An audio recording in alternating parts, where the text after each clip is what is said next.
Okay, Yeah, yeah. fine. So thing is that SAP HANA, right? We all know that it is basically high performance analytics.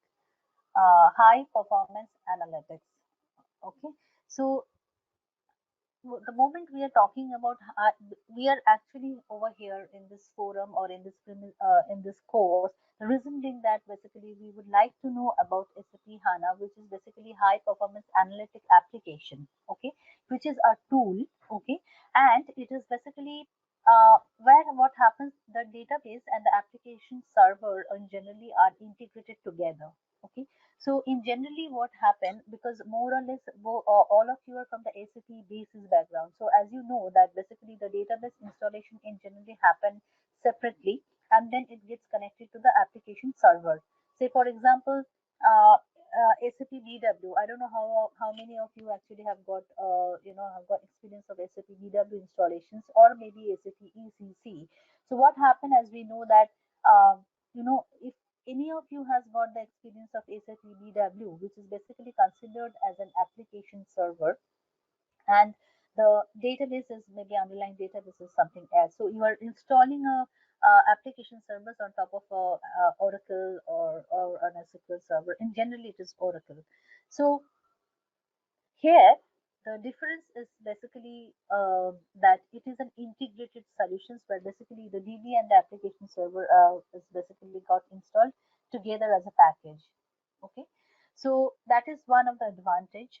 And the reason being is that if you are talking from the architecture point of view, okay, so SAP has actually taken the stand that why we are actually installing the database and the application server as an integrated manner as a whole solution. The reason being that, you know, if you're talking from the modeling perspective or SAP's best practice perspective, where we will be, SAP HANA is an analytical tool, okay, where we actually go for some kind of analysis or calculations or a real critical calculations. So as per the SF's best practice, it is always that push the calculation, okay, in the database level. Okay, so that is basically the general best practice, approach. First thing. So that is the reason what happened that in the application layer, what is happening is that it is HANA Studio, okay, where we are actually logging in, and underlying it actually has got the HANA DB, right? Now, what I'm trying to say is that as per the SAP's best practice, this is combined as an integrated solution. The reason being that for uh, accessing the database, you really don't have to go anywhere. So from the application layer, if you are actually trying to access your database tables, so you really don't have to go into any other server. Okay, you are getting it immediately as an integrated package in the same place, in the same server. So which, so where actually the difference gets come into the picture. So what is the difference? The difference is that basically you are anyway you are actually can mitigate the the data transfer time, obviously, because this is then and there available. The data is available then and there. And approach is that all the calculation should be pushed down to the database layer. So the application layer is only for the designing purpose. So that I'm talking from the HANA modeling perspective. So the moment you are just installing HANA, so there actually your understanding is not complete over there. You also have to understand that what is the approach and why basically the integrated solution is actually come into the market. So that is one of the perspective to understand that. Secondly is that you are learning HANA for reasons which are basically exclusive features of SAP HANA, which makes itself as a database different from other standard databases which are available in the market. Okay, so the first thing is that, as you know, that it is an in-memory solution. So it is an in-memory database. So far, what you know, as far as the database concept is concerned, that the database installations, whatever the database installation you have done so far, is basically as a disk based installations, right? So you actually load it or install it on the disk. So if there is any disk space problem, then maybe you have to expand it, or you have to go for some partitions of the disk or so. So that is the way you handle it. Okay. Now here, what happened that we are SAP is actually designed the SAP HANA DB to be installed in memory. Okay. Now the reason for the in-memory solutions. Okay. So these are the major parameters. The moment you are actually learning and you are understanding SAP HANA as a database or as a solution, so this is basically going to be considered as the initial and the primary factors to learn SAP HANA, as well as to understand and to install SAP HANA in client premises. That why the client is going for HANA solution. So this is one of the reasons. So this is absolutely exclusive to SAP HANA feature. In-memory solution is not available for any other databases which are running in the market up and running as a popular solution. Okay, everything is other than HANA. All other database you install into the disk, whereas in HANA you actually it's an in-memory database where the database is getting installed and actually the basically available in the in-memory. Okay, so there is a disk concept as well, where in which point of time we will push the data in the SAP in the disk. Okay, so we will be coming and discussing that scenario. So there is also disk, available, or the disk consideration is also there. Storing data into the disk also there in SAP HANA. That approach is also there, but there is a condition for that. But all the live data which you are actually right now you are doing daily transactions, all the live data are actually present in the in memory, right? So that is an inclusive and exclusive feature of SAP HANA database. Second is that MPP, which is called the massive parallel processing. So in generally what happened that so any table which we basically store in a Oracle or any other standard database, that is the row based fashion. So like there are columns and there are rows, something like that. But over here, what happened is that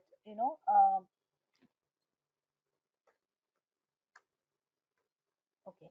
So over here, what is actually happening is that the data storing structures, like while you are actually replicating the tables, from the source system to the SAP HANA database, what is actually happening? The storing of the tables get different. Like it is actually storing into the columnar fashion.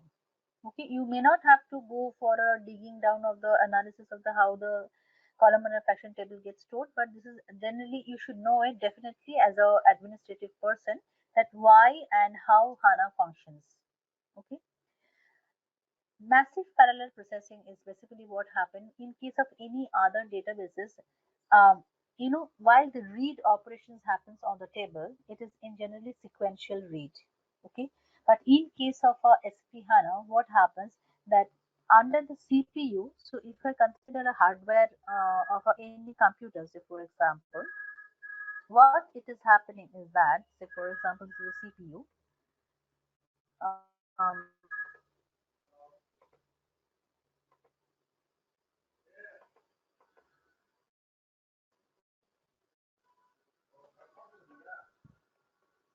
so what is happening is that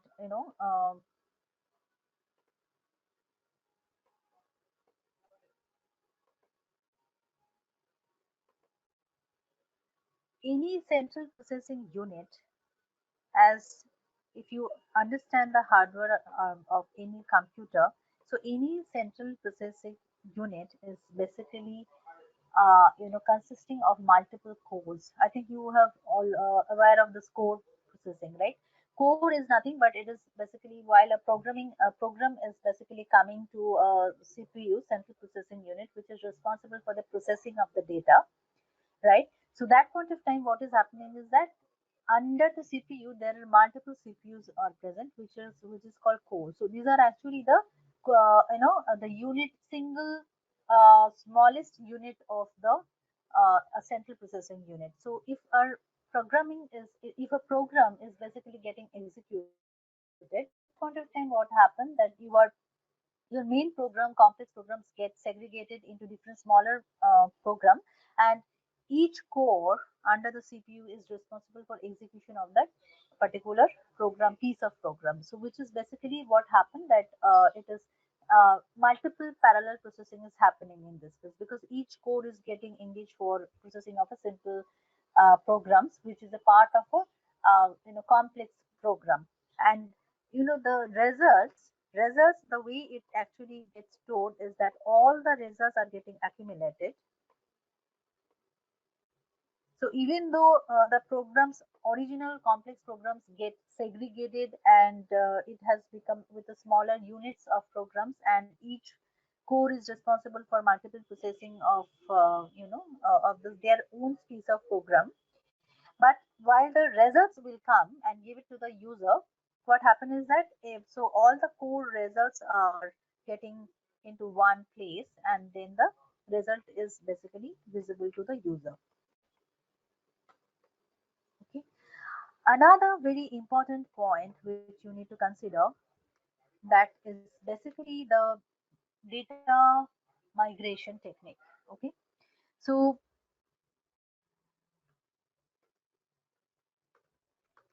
right. So what happened, like, from the source system, so there could be in your landscape, there could be SAP source system, and there would be a non-SAP source systems as well. So there are different data migration techniques are available. Okay, I don't know. You must have heard about there are some which are very important and which are basically very popular to send it. So okay, so let me just write it down so that. So, for example, you have a SAP source system, you have a non-SAP source system in our landscape, and we expect data to SAP HANA from both the servers. Okay, and data coming or data migrations from the not, I mean the from the multiple source systems to the HANA system is actually called in SAP's terminology data provisioning. So you are simply doing data transferring actually, but in uh, typically HANA's terminology, it is called data provisioning. Okay, you are provisioning the data from your source system to your HANA system. So as an approach, what happened if you are actually doing a SAP HANA modeling? Okay, so what happened? You replicate, you bring all the data, all the tables in SAP HANA. Okay, and then only you can start modeling. That is basically in the using HANA Studio. That is a part of the HANA developer's job or HANA modeler's job.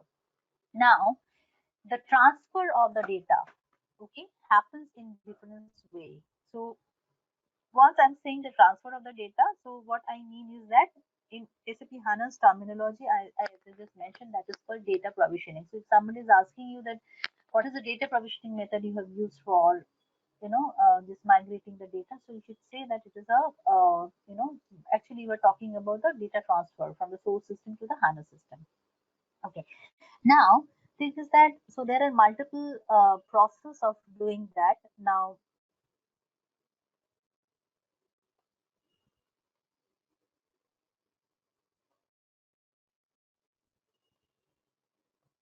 the first process is basically the first data provisioning methods is called SLT. Have you heard about this name, SLT?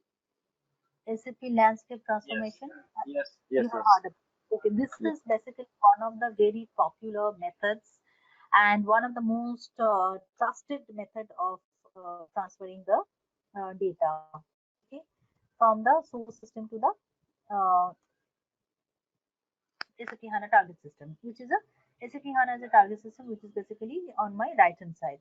So SAP landscape transformation is basically applicable. You can configure SAP landscape transformation either in SAP system as well as non-SAP system.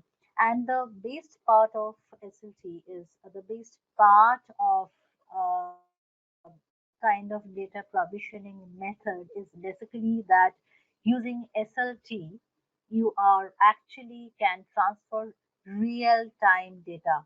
Okay, so I have written over here in SAP HANA that real time data provisioning.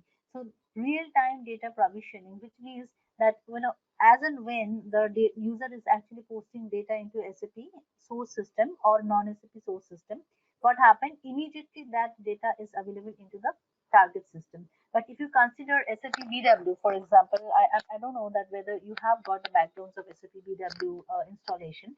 So the way things happen that there, if you are transferring data from SAP ECC to SAP BW, so there is a lead time for that, right? I mean, you have to, and there is a significant time involved and depend on the data volume also, right? Because you have to configure the RFC connections and sometimes it gets time out and so on from the ECC to BW side. So ECC is basically the source system, SAP source system, whereas you are actually loading data to the application layer like SAP BW. Okay, and then what happens? So there is a significant time gap is basically you need to consider well as far as the data transfer is considered. Okay, but thing is that as of now you are actually talking about analytics, analytical tool. So there is basically you can't compromise on the time factor because now if you consider today's market and the business values, so obviously all the companies are actually competitive to each other and they are basically doing the business in a very close competition, right? So there, if you have got a lag of a 1 day or so in your data transmission and the reporting on top of it, because analytical tools means basically it is mainly used for the reporting. Similarly, SAP Business Warehouse, this is basically important for the generating reports, okay, high level reports. Now, thing is that once for reports, what you need data. So if the data loading takes a significant amount of time from the source system to your target system, okay, and then also there is a possibility of timeout because of the memory problems or disk space problems, and the job gets failed or this is typical errors what we generally get into. So if those are the cases, then obviously you understand that there is a challenge of as a business computations. Okay, so this kind of challenge is basically get can be get rid of by the real time data provision. This is because this is the only database, or that is only I should say that this is the only method where basically what happened that you can get the real time data coming directly from the source system without any time gap in the target system. So SLT is one of them. So SLT can be configured as I just mentioned in the SAP and the non-SAP system, and then you can have a separate SLT box. You can maintain a SLT server separately, or you can configure SLT on either in the directly on the source system on top of the source system as well. Okay, so we'll be later on we'll be discussing about the SLTs, how to configure and the details of it. Next is basically called business object data services. So I'm not sure you should heard about it because this is also a very popular and a very trusted method of data transfer. Okay, from one system to another system. So business object data services is basically again that you can actually load the data, migrate tables from the SAP and the non-SAP source system to the SAP HANA target system based on the batch processing. If your requirement is that you load the data today overnight, and tomorrow morning you are going to basically report on top of the data. So basically, what you can do is that you can define a batch job overnight, and then the data gets loaded, and then you can make report on top of it. So that is a BODS is it also has got a separate server to configure, okay, and to do it. The third is basically called SDA, Smart Data Access. Okay, this is basically what happened. This is also considered as a data provisioning method, but the difference between the other two, what we have just discussed, SLT and the BODS, that here you are physically transferring the database tables to SAP HANA, right? But in the SDA, which is exclusively only for applicable for the while you are transferring data for the non-SAP. Okay. So for the non-SAP, what happened? This is only, it is not applicable for the SAP. Okay. And in the smart data access, what happened that what you need to understand is that here data is any no table is actually physically getting loaded into SAP HANA. The moment you are defining SDA, smart data access data provisioning method, what happened? Your connections with your source system and your target HANA system get established, and you can use these tables as a virtual tables which are present into the source system into the HANA system. So if you are modeling into the HANA systems, what happened that you are actually accessing the data from your source system. So in HANA, basically virtual tables of their of the source system structured tables are getting replicated over here. Only the structure gets replicated, not the original table. The data resides on the source system, and while you have defined the smart data access and the connection get established, then the tables get called from the source system itself, which is a non-SAP source system. And please remember, here the data is basically coming as a real time. So any non-SAP system data which is coming as real time is basically part of your smart data access data provisioning method. Okay. I have one question here. Mhm. Uh, so you have told like it's a virtual table, right? So does that so it means that the data are not loaded into HANA, right? So it will be in No, the source system.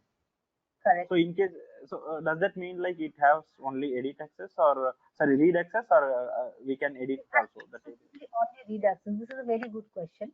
Only you can't update, insert, so no data modification is allowed over here. So the moment you are actually going for the smart data access kind of data provisioning method, so only read purpose. This is only for the read purpose. No changes. Okay. No changes is possible in this kind of data provisioning method. Only read purpose. It's just for read access. Exactly. Right. Okay.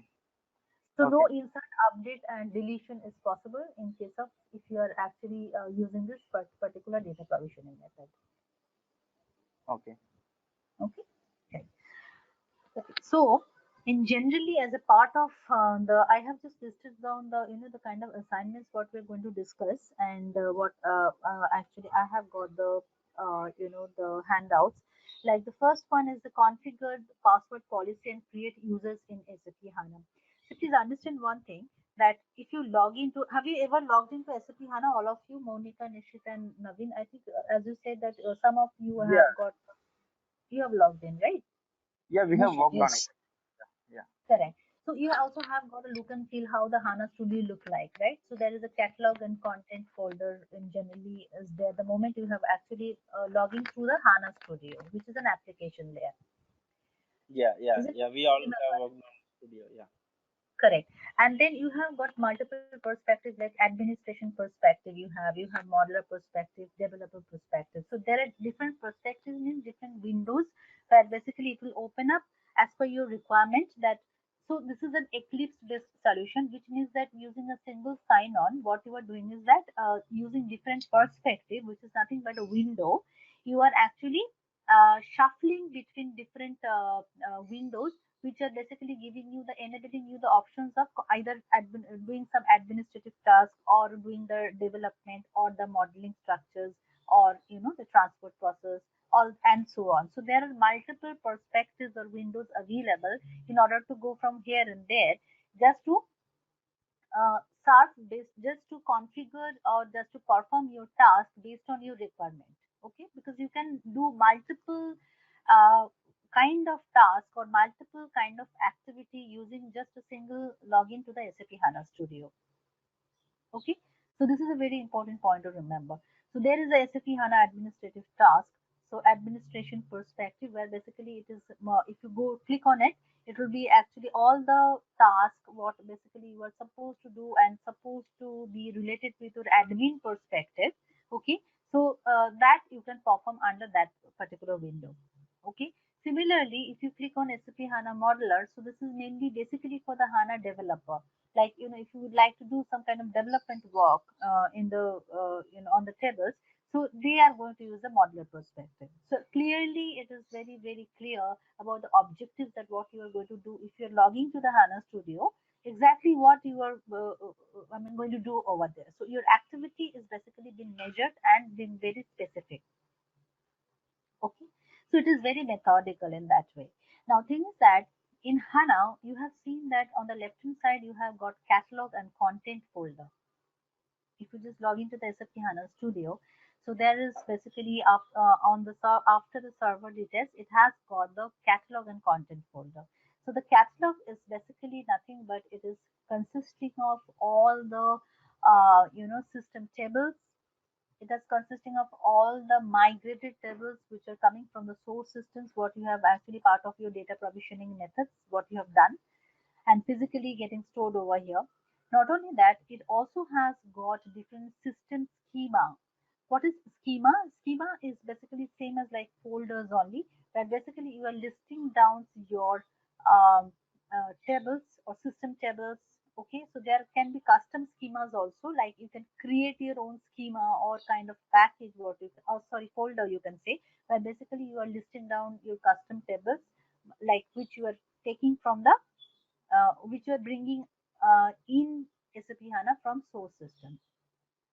Now, there are different catalogs or under catalog there are different schemas where there are different tables are stored. Now, the authorization of so a user, I'll come to the authorization part later on. Now, it may be always possible, say for example, myself is user 1 and you are user 2. So I may not have, or I in likely in generally I do not have permission to see the schema which has been created by you. So for example, I am doing a SLT, you are also doing an SLT. Okay, and you are actually migrating some tables into HANA, and same as with you also.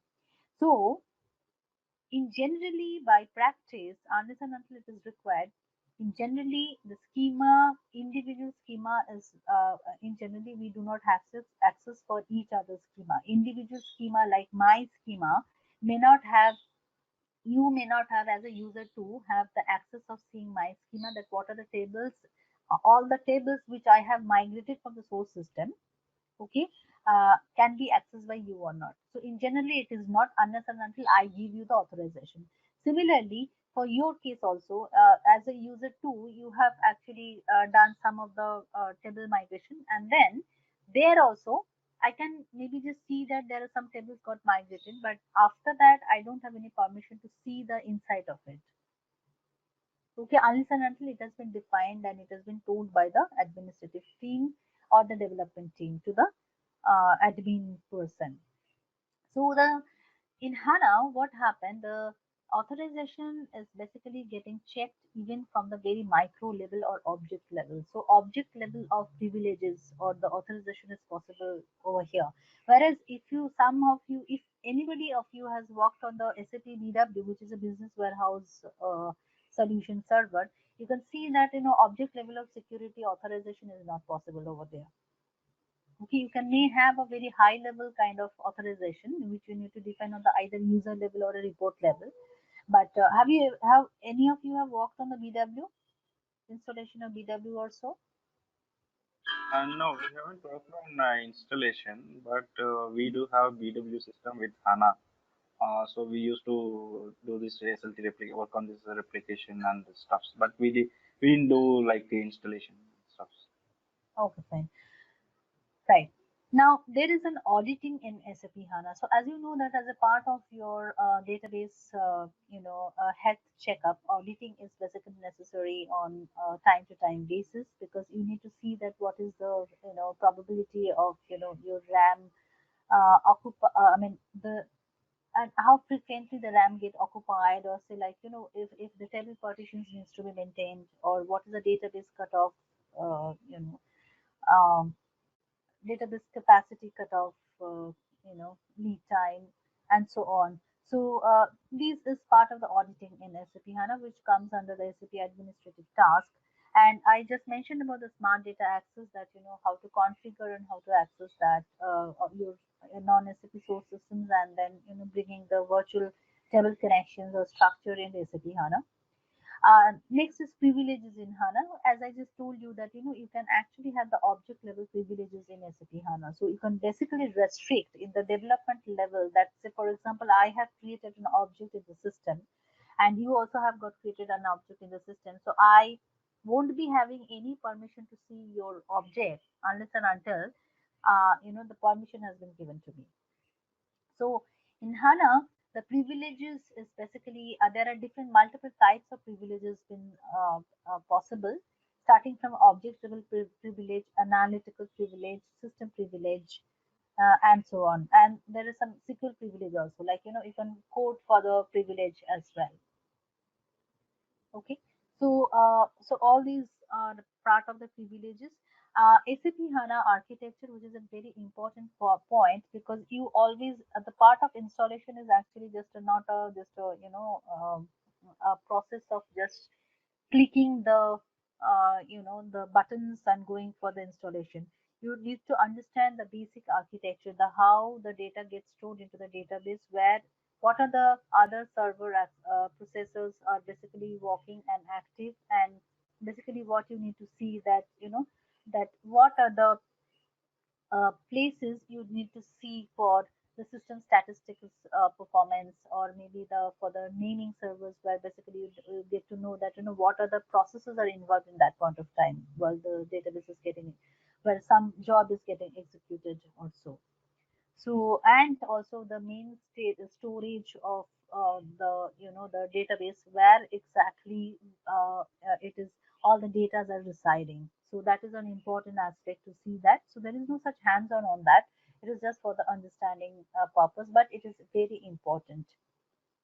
Okay, basically a combination of the in memory, all the live data get stored into the in memory, and the challenge questions can come, and next day maybe you can ask me the question that, as we know that memory is very volatile in nature, but then also how you are storing your main and live data into the in memory.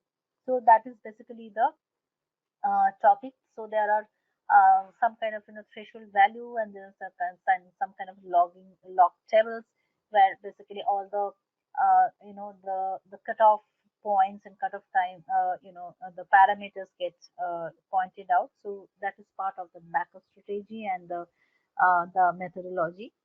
And administration's operations in HANA, as you know that there are typical administrative tasks we need to follow on periodic basis. So that kind of overview also we are going to cover. Implementing input files directly to SAP HANA. So how the files can be directly imported to SAP HANA. So that is also part of the course curriculum or the handouts. Um, Now HANA actually has come up to this level of the 2.0 versions and the latest support pack with a lot of evaluations and a lot of trials and errors. Okay, so you will be getting to know that what are the key innovations, like how it is different from the others previous versions, and the latest is 2.0. So what exactly are the benefits and what exactly are the features for which we are considering it as an exclusive solution? Uh, as you know that as a system administrator, and performance monitoring and the analysis in SAP HANA is an important aspect for any database component, right? We know it obviously. So that is also part of the curriculum. Migration to SAP HANA using DMO. That is basically DMO is a direct method, which is again it is basically a separate module. But this is nothing but if you can of install SAP HANA uses a DMO method. So there is a manual for that. It is nothing new actually, but this is a click kind of stuff. But that is a new handle for migrating the SAP HANA. So that is a migration is much more easier using the DMO.